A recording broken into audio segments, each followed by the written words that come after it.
Well, hello, students. Just want to again welcome you to MBA 518, Strategic Analytics. Um, this is going to be our first lecture from Chapter 1 in Market-Based Management by Best. Um, I've used this textbook, the Best textbook, for several years, and one of the many reasons why I really enjoy it and think it does a good job is because it certainly maps to my 30 years in industry, working in leadership, analytics, and executive roles in various companies over 30 years. But also, this book is the textbook does a great job of applying theory into practice. And then the third thing is that this book has been widely acknowledged in academia as, again, doing a really good job of taking theory and putting it into practice. One thing that you might be wondering, particularly as it relates to strategic analytics, why are we talking about marketing? And so I want to cite a quotation from Peter Drucker. He's probably the foremost authority in management consulting in the 20th century. And basically, this is a paraphrase. His statement is that really the business of a business, or the purpose of a business, is to create a customer. And really the two things that a business has, when you boil it all down, is really marketing and innovation. And so with that being said, certainly strategic analytics could apply in many different areas of a business. However, I think for the purposes of this course, and certainly based on 30 plus years of experience, I think that the tools that you're going to learn in this class, particularly from an Excel data analytics standpoint, can certainly be applied in many other parts of the business. However, when we talk about strategy really is about the customer. And so, all that being said, that's why this course is going to have, or does have, more of a marketing kind of bent. Let me start off and talk particularly to this slide. So what you can see on the right is that marketing knowledge leads to application, which leads to performance impact. And that's sort of what I would call the framework of this course. So as we understand the market, as we understand the customer, we can take those insights and apply them in marketing, both at strategy level as well as operational level and tactical level. And so that is our mission in this class.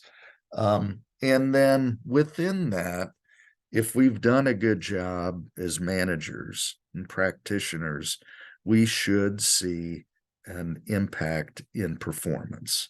We should see sales go up. We should see profitability go up. We should see an increase in the number of customers and the spend per customer. So this integration of marketing leading to financial performance is sort of the bedrock of what we're going to be studying throughout this semester. So one of the things that it's important for us to recognize is that most of the profits of any organization, as you can see here on this slide, are derived from loyal customers who are satisfied.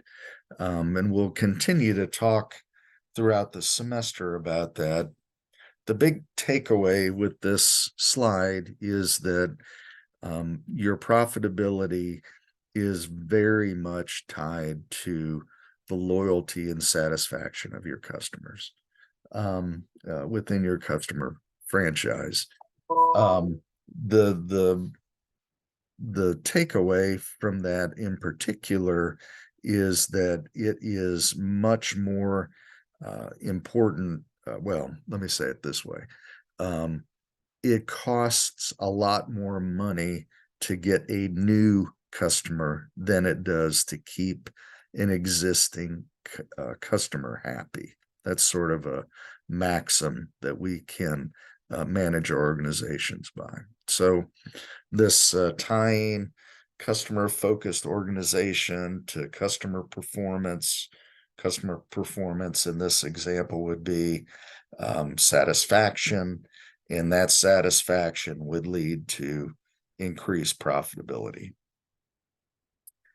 So one of the things that I would tell you from an industry perspective is that, and you may see this in the organizations within which you currently work, that there are at times situations in which marketing struggles to sort of drive the bus, if you will. And there's lots of reasons for that. Some of them are cultural. Some of them can be the composition of the executive leadership of the organization. All that being said, what I would argue for is that marketing should, in most cases, take the lead in running organizations. That is a controversial statement. I'm not sure that many people would agree with it. However, well, there are quite a few people that would disagree with that. However, I think certainly the data, and both in practice and in academia, would have to acknowledge that that is indeed the case. So with that, when we allow or empower marketing to take a lead, that sort of necessitates this importance of what we would call a market orientation or a customer focused kind of organization. And so that's going to be, again, one of our principles that we will operate from throughout this semester, or throughout this 8-week term. This cycle here that you can see is this idea of we can go, if indeed we do not do a good job of focusing on customers, that eventually, as this clockwise cycle indicates, we really sort of create a vicious cycle where we're operating in the red conceptually because we're always having to go get new customers. Indeed, if we look at this particular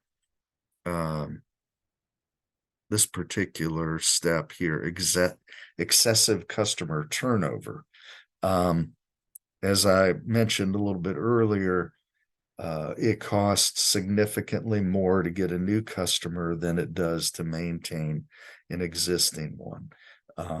This idea of customer turnover, customer churn, that will absolutely sink an organization or a business. So from a strategic analytics standpoint, that is something that has to be every executive's point of emphasis.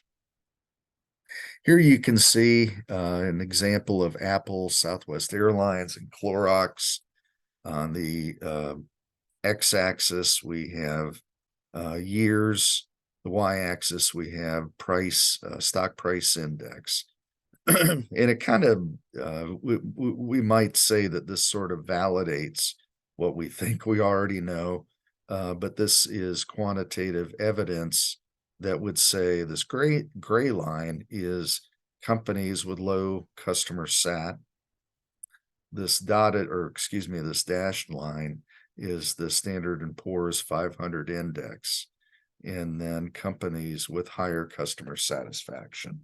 So I think what we would say at the highest level is that companies that have a customer franchise that has a high degree of satisfaction, or I might say a high degree of loyalty, then we would anticipate greater financial performance, leading to an overperformance or an outperformance relative to the market from a stock price perspective. So, all right. So, here we have a question: how would this model work differently in Bank of America versus Southwest Airlines?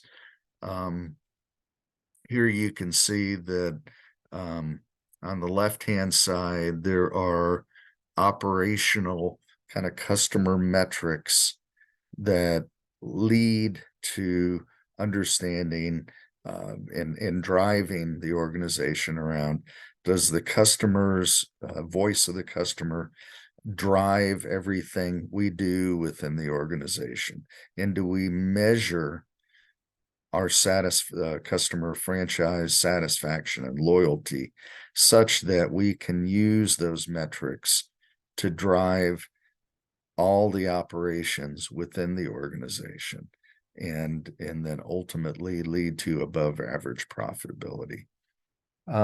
Here you can see ASCI, American Customer Sat Index, is a long acknowledged satisfaction index from the University of Michigan. I want to say for at least 30 or 40 years, if not more. And here you can see 3 different industries: airlines, personal computers, and personal care. Here we're identifying, at least at the time of the publication of this text, that Southwest, Apple, and Clorox, in their 3 respective industries, have higher customer satisfaction relative to the industry. And that certainly would support this idea that higher customer satisfaction would lead to higher stock price performance. So here we kind of come at an interesting topic, which is, what is customer performance? This, I'm showing my age a little bit, but back in the day, you could go to, let's say, a Pizza Hut. I don't know if those are still around. I assume they are. But for example, you could go to a Pizza Hut for dinner, and then on the table within the restaurant, they would have a little 3x5 card, and it would be a little, how happy or satisfied were you with your visit today, kind of stuff. Now, that was pre-internet, pre-smartphone, all of those kinds of digital tools, but that was even a pretty horrible way to try to understand customer performance, customer satisfaction. That was the best that the world was able to offer at that point in time. That's sort of the metric that we often think about, customer satisfaction. In this course, we're going to be looking at several different customer performance metrics. And one of the most important things that we can do from a management standpoint is knowing which customers to not attract, as well as those we want to attract. So everything else being equal, we would say that if I can metaphorically fire my non-profitable customers and I can attract and retain the most profitable customers, that is good. And so we want to be able to answer that question. Here we can develop, for example, here this customer satisfaction index. The statement here, customer sat is a forecast of future revenues and profits, is largely a true statement. I might have a few issues that I might quibble with a bit relative to the difference between satisfaction and loyalty. But for the purposes of this chapter in this lecture, I think, I'm okay with letting that statement stand, which is customer satisfaction, everything else being equal, is certainly a predictor of future revenues and profitability.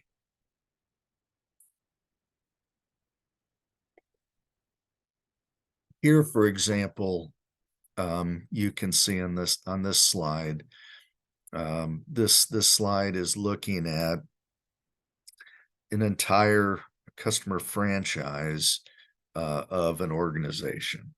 Okay, and so what they've basically done is you've got a histogram, percentage of customers, bucketized from very dissatisfied to very satisfied.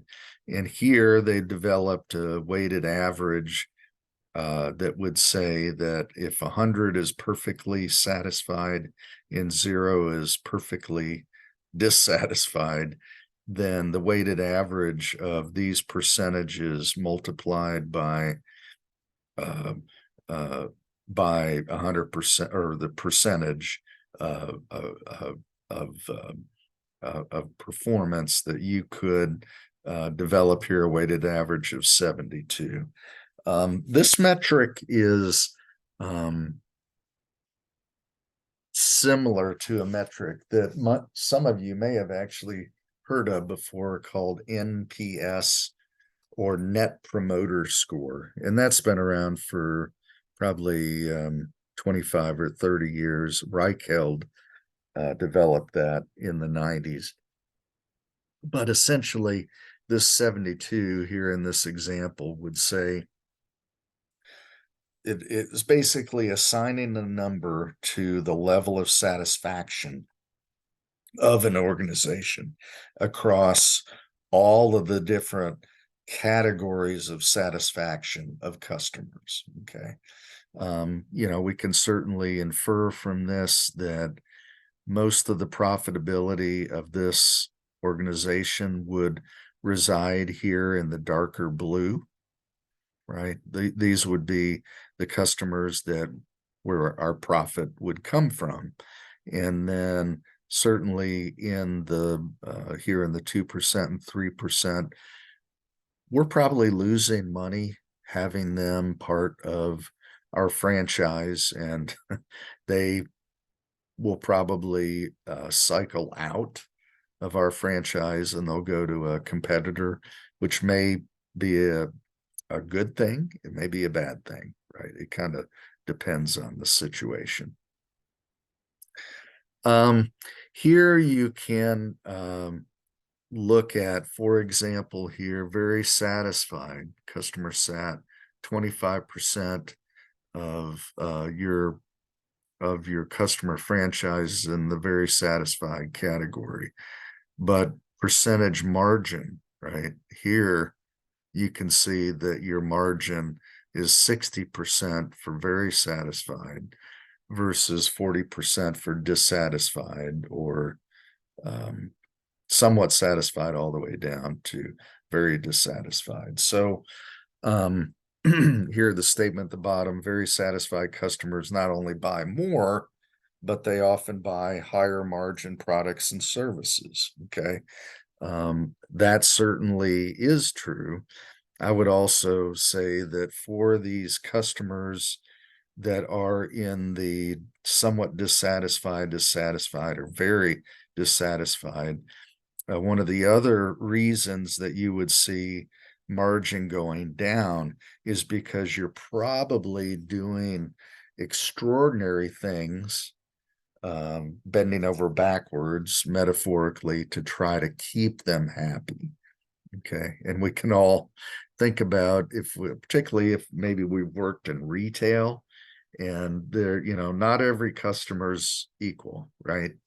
Some customers are like, oh my gosh, they buy high price stuff, very low maintenance. They just come in, they spend a bunch of money, and they walk out.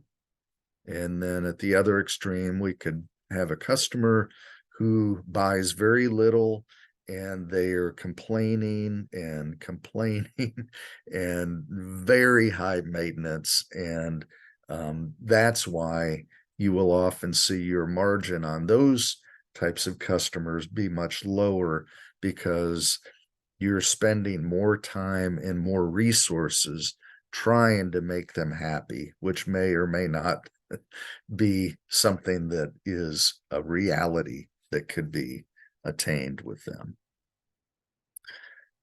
Here we can again look at, this is basically saying the same thing, average customer profit of 250 across the entire franchise. However, here you can see very satisfied, the average profit is 600, satisfied average profit's 300. So again, the same point.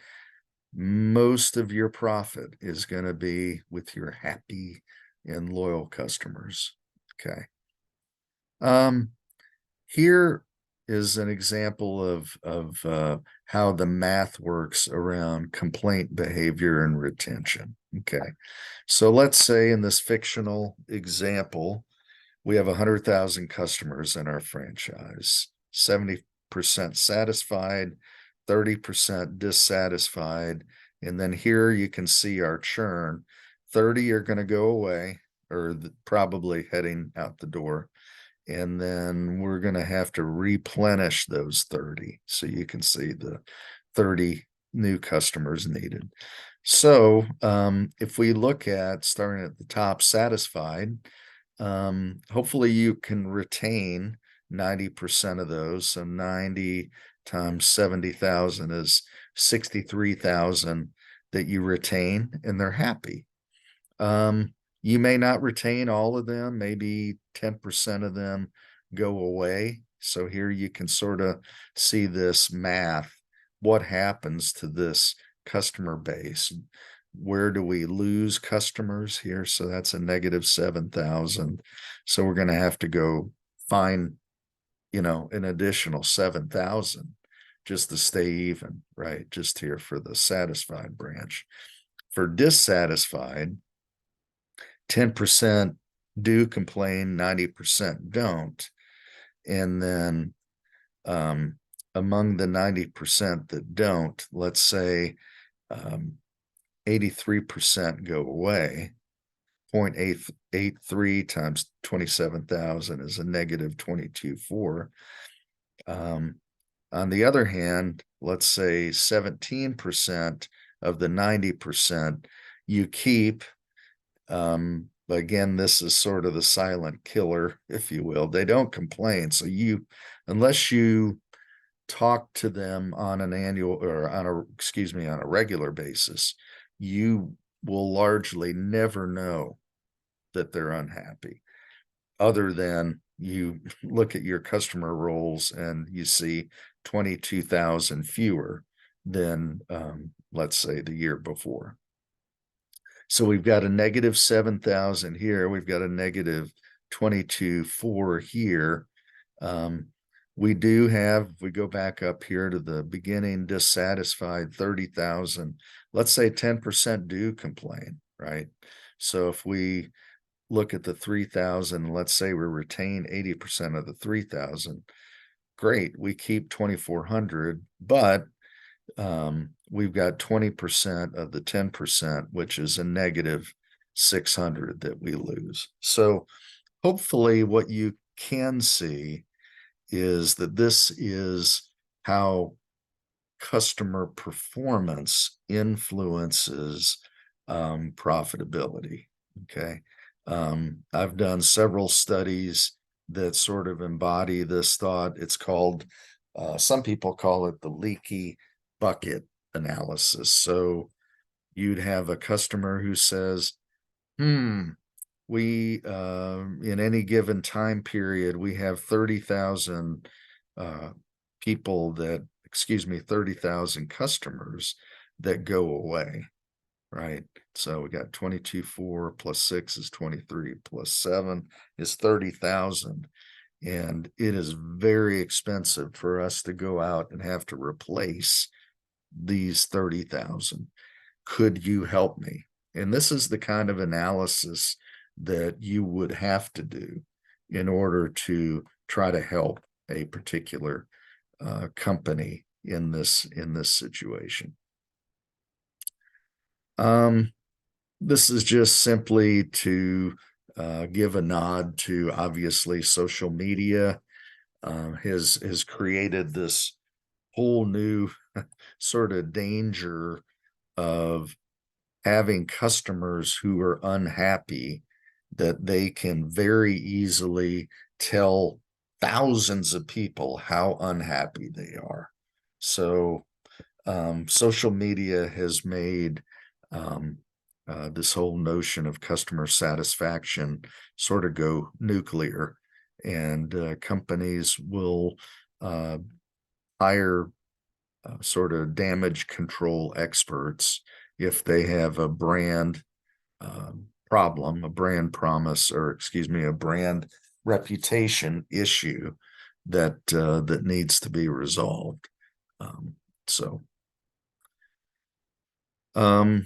Here is an example where Alaska Air uses Twitter as a channel. Again, here we're kind of taking sort of a metaphorical snapshot and or a pulse check on how happy is the customer with their experience with, in this case, Alaska Airlines. And so that is sort of a benefit of social media, is that it can be sort of an early warning system that you as an organization can use to help you be both offensive in the way that you deal with potentially negative publicity, to sort of get ahead of the story, if you will, and then defensively, if there are negative tweets, negative experiences out there that you as an organization want to try to address and contain from a brand reputation standpoint.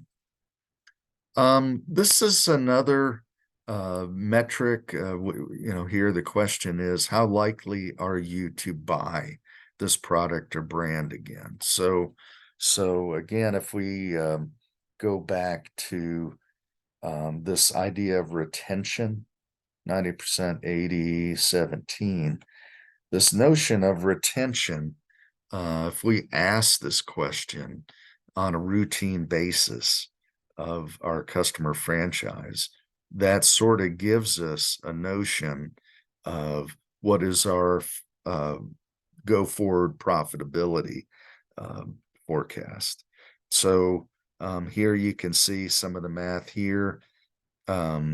We can assign a probability of, definitely will repurchase, 1.8, plan to repurchase. You might use historical data to be able to establish this probability. But what you would say is that here in this case, for this organization, it seems that they will retain 72% of their customer franchise, but they're going to have to replace 28%, because here, as we get below 1.00, we're having to deal with the fact that increasing percentages of customers will go away, and go to probably a competitive organization. Here, what I want you to appreciate, and this is Netflix customer retention. We can use math to be able to help us determine what is essentially customer lifetime value. So every organization, or almost every organization, as they look at their customer franchise and they say, okay, what percentage of my franchise is going to leave versus percentage that will stay, that if we take the customers that are going to stay and we forecast all of the profitability going forward in time associated with that relationship. And basically, for those of you that have had finance, net present value, so you calculate, or present value, so you calculate the present value of all those future cash flows or future profitability and bring that back to current time today. That will give you a calculation of what can be called customer lifetime value. So, for example, Netflix, probably most, if not all of you, have a Netflix subscription.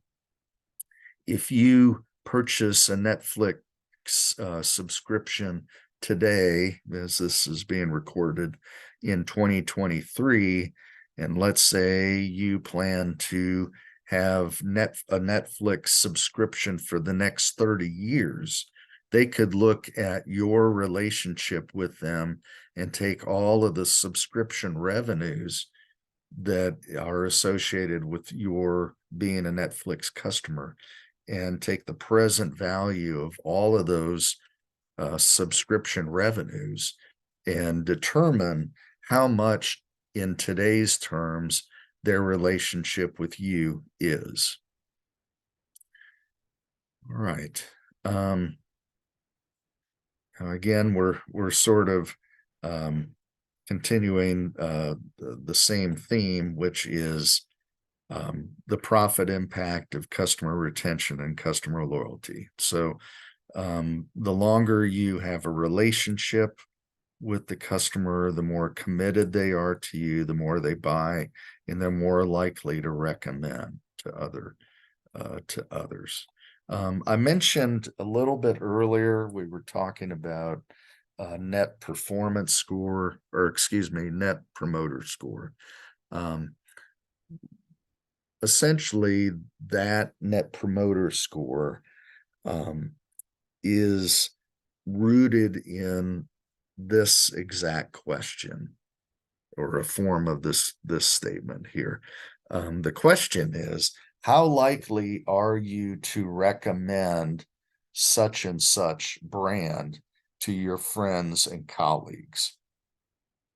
And so we'll continue to go back and look at that net promoter score question in this course. But the idea is, if you are satisfied with a product or a service, and if you are loyal to a product or a service, then you are more likely to recommend it to your friends and family and colleagues. And that willingness to recommend has financial value for the organization. That's really kind of what we're trying to say there. Here we begin to talk about loyalty, customer loyalty. Here's a metric that you can use. So we can develop a customer loyalty index. So how long have they been a customer? How much on average do they buy? What is their desire to repurchase?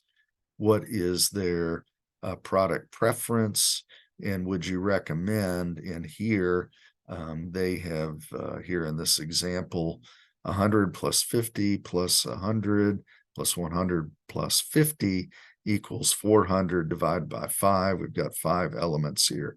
And so in this fictional example, you would say that the customer loyalty index for this particular customer would be 80.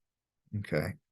So the sort of the walkaway of that analysis is that loyal customers have a longer history. They buy at an above average rate or amount. They have a high desire to repurchase. They have a strong product preferences, and therefore they would recommend to friends and colleagues. So again, here we're using math and mathematical analysis. Really, I mean, it's basic, it's arithmetic, but we're using arithmetic to basically assign numbers to things like desire, things like preference, things like recommendation that will help us capture not only the quantitative part, like length of time and purchase amount, but some of the more qualitative parts around desire and preference and recommend, bringing both the quantitative and the qualitative together in a way that we can numerically assign a number to a customer. All right. This slide, gives us a little bit more detail in terms of customer loyalty. Here you can see that on the left-hand side, loyal, repeat, captive, new, unprofitable, and carrying this all the way through over to a loyalty index. This sort of makes sense, right? So unprofitable loyalty score of 0 to 40, 0 to 60. Here we're looking at the entire customer franchise over from loyal classification of loyal all the way down to unprofitable. So we would say that the loyalty index of the franchise would be 50. Okay.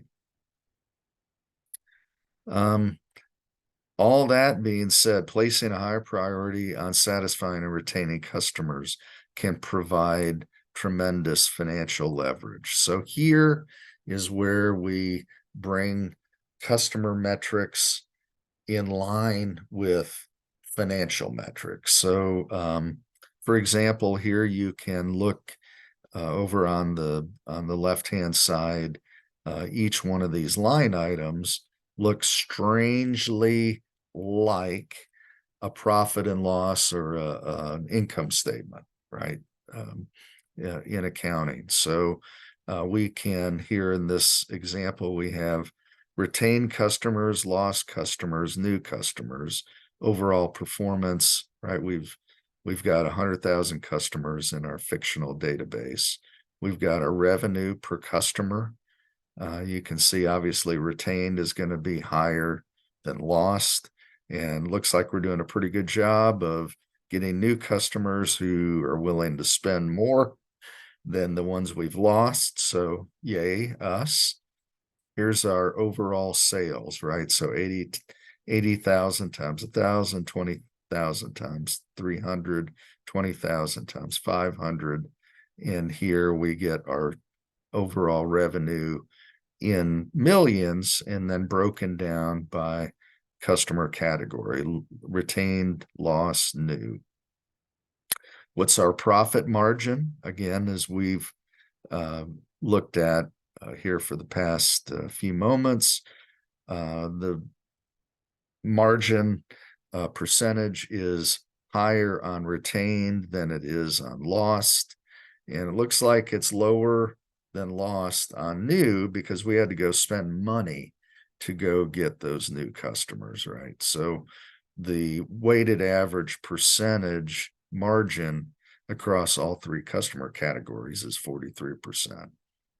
Now we've got our gross profit, right? So 36 into 80 should be, no, actually that's not right. sorry, I was going the wrong way. Gross profit millions, 36, 2, and 3. So we made the most money on retained customers. We made very little gross profit on lost customers. And because it looks like we're getting more revenue per new customer than revenue per lost customer, our gross profit is higher than lost customers. Then we move down this sort of adaptation of the income statement. We look at marketing and sales expenses per customer. We spent 110 to retain customers. We spent 55 trying, with our lost customers. But then look at this. We had to spend 500 to go out and get these new customers. So this is where this notion of customer leakage, customer churn, there's where our profit goes away right here on that 500, right? Marketing and sales expenses, these are in millions. So again, here we've spent 10 million to go out and get 10 to get new customers. And because we lost 20,000 customers, we had to go back and get 20,000 new ones, which cost us 10 million. Okay. So again, this is where our profitability takes a huge hit when we lose customers and we have to go out and replace them. Okay. Other expenses, we're just going to drop that down. We're not going to break that out across the 3 customer categories. Profit before tax, so 21 minus 10 is 11.2, and then pre-tax return, so 11.2 on 96, if I'm doing my math correctly, I believe is 11.7. So the takeaway here is every additional customer who is retained increases net profit. And I think we can see that here, right? Obviously, we lost here. We didn't make much here because we had customers that are leaving. Here's where our net marketing contribution profitability comes from. Okay. So that is sort of the first time that we are integrating financial performance metrics with customer performance metrics. So here, I think this gives you a pretty good idea of how that works. Another example here of customer lifetime value. Average credit card company customer for this company has a customer life of 5 years. Cost the company $51 to acquire a new customer, and by year 5 they produce $55 in customer profit here. So this here is a very simplified example. Here we're talking about net present value of cash flow. So in period 0, we've got a negative 51 because we had to go get a new customer. But in year 1, we got $30. And then year 2 from that same per customer, 42, 44, 49, 55. And then what we're doing is we're bringing these cash flows back to present value. So I'm discounting each one of these cash flows at 10%. So if I look at the customer lifetime value of the average credit card customer, I've got a negative 51 up front, but then I've got these present value future cash flows here. And overall, as we subtract and then add, we have a net present value cash flow of 111.7, which if you remember from finance, if a project, or in this case a customer, has a positive net present value, that's a good thing. Okay, that's a good thing. Another thing that's kind of interesting too is that we're sort of into like We're sort of into like the end of year 2, going into year 3 before we're actually starting to make money on this customer, right? You see how that works? So 34 plus 27, that's 50, 54, 60. Yeah, so we're sort of toward the back half of year 2 before we're actually making money on the average customer. Okay. So again, this is slicing this question many different ways, with the ultimate takeaway that your profitability resides squarely with loyal customers in your customer franchise. Couple more slides here, kind of riffs on the same thing. So here we have customer loyalty scores across the bottom. We have customer relationship marketing here, customer lifetime value. And here what we're doing is we are basically able to look at different categories of customers and determine where our profitability is coming from, right? So again, another way for us to categorize customers, break them up into different categories, and then look at what is their overall lifetime value and what is a justifiable amount of money that you as an organization will spend to keep each one of these respective categories of customers happy. Here with another example of net present value. Different numbers, same concept. Consumer electronics, groceries, and apparel. The cost of acquiring an online grocery customer is almost twice the cost of acquiring online consumer electronics or apparel customer. Okay, so this is just to kind of help us appreciate that for different industries, the customer lifetime value, the net present value of customer acquisition is going to vary based upon industry. So, it looks like maybe electronics, because it's super competitive, your net present value probably have to go certainly more than 3 years out before you're able to start making money on that new electronics customer, as opposed to apparel. Just kind of strikes me here, if you look at you're into, I guess, barely into year 2, and you're net positive on apparel, right? You're starting out year 2 and you're net positive. And so, for example, some of you may be aware of a relatively new web-based company. I think it's called Stitch Fix, if I'm not mistaken.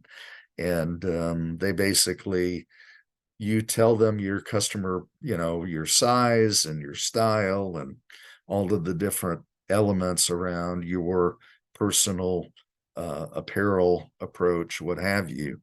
And they just start sending you clothes. And it kind of makes sense, because if these numbers are even remotely close to reality, then you could see, wow, there's a lot of profit in online apparel, and therefore they could afford to have pretty aggressive marketing strategies because of this way more profitable profit per customer than groceries or electronics. Again, the same thought. Second lifetime value, win back has a net present value of almost 3 times higher. The win back customer versus first-time customer. Now, the psychology of this is a lot of times organizations will spend an inordinate amount of money to go try to rescue or resurrect a win-back customer. Okay, so the return of a former customer is lost opportunity that's reappeared, a second chance to develop a loyal customer. So if you can rescue or win back a customer, here in this, at least in this example, the net present value is 3 times higher than the average lifetime value of an entirely new customer. This kind of makes sense, right? So if it's a first-time customer, maybe you had to discount a bunch of things right up front. And they don't know you like someone, even if you had a negative relationship or a negative situation with a customer and they left and they came back, ostensibly you win them back and their average per spend goes up, right? So 25 versus 50, 50 versus 75, 125, 150. Okay. So I think that tenet sort of holds true.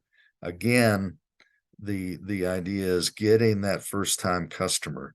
It takes a while to be able to get them to be net positive, right? Here's 100. So I've got to go way into year 3 to be able to get them to where I'm net positive. Here I am in, I'm a little bit earlier here, right? Or actually, excuse me, in the first-time customer to be net positive, I'm into year 3. In win-back customer, I'm net positive. 100 versus 75 and 50 is 125. So in year 2, I'm net positive with respect to win-back versus first-time customer. So just to kind of finish here, this is our last slide. So loyal customers play an important role in company profitability. How would management of customer loyalty improve profits, right? So here, again, we can see that loyal customers in this customer category, we would have a higher profit margin, and we would anticipate average customer profit of much higher than even repeat or captive. It's kind of an interesting category. Look at new, right? We had to go spend a bunch of money to go get a new customer, 100 versus 75. And of course, our margin is 30 versus 50. So the big walk away, I think I've said this a few times, so you're probably tired of hearing this broken record, but our loyal customers, we want to keep them happy because that's where our profit resides. So, all right, well, that's the end of this lecture for chapter 1 around the relationship between satisfaction, customer satisfaction, and profitability, and hopefully that is clear and makes sense. And if you do have any questions, of course, please feel free to reach out via email, and I'd be more than happy to go into greater detail with you on that. Thank you very much, and I hope you have a great rest of your day.